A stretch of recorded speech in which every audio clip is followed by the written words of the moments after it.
দেশের দ্বিতীয় বৃহত্তর বুড়িমারী স্থলবন্দরের সাথে সারা দেশের ব্যবসায়িক যোগাযোগের প্রসার ঘটাতে মহাসড়কটি 4 লেনে উন্নীত করার দাবি জানিয়েছেন এবি পার্টির সাধারণ সম্পাদক ব্যারিস্টার আসাদুজ্জামান ফুয়াদ। সকালে একদিনের সাংগঠনিক সফরে এসে লালমনিরহাটের বুড়িমারী স্থলবন্দরে তিনি এসব কথা বলেন।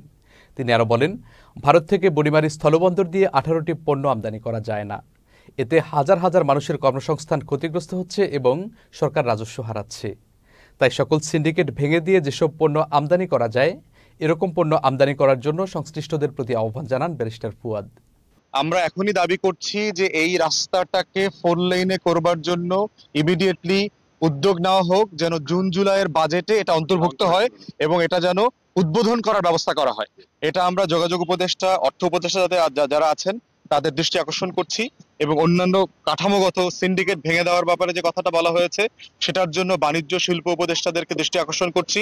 স্থানীয় যে ডিসি মহোদয় আছেন, বিভাগীয় কমিশনাররা আছেন, যারা টিএনও আছেন, পুলিশের এসপি আছেন, সবাইকে কালেকটিভলি বলছি, ব্যবসা বান্ধব করবার জন্য যা যা করণীয় আপনারা ইমিডিয়েটলি সেগুলো করবেন, যেন ব্যবসায়ীরা ক্ষতিগ্রস্ত না হয়। ব্যবসায়ীরা ক্ষতিগ্রস্ত হলে কর্মসংস্থান ক্ষতিগ্রস্ত হবে, ট্যাক্সেশন ক্ষতিগ্রস্ত হবে, দেশের অর্থনীতি ক্ষতিগ্রস্ত হবে।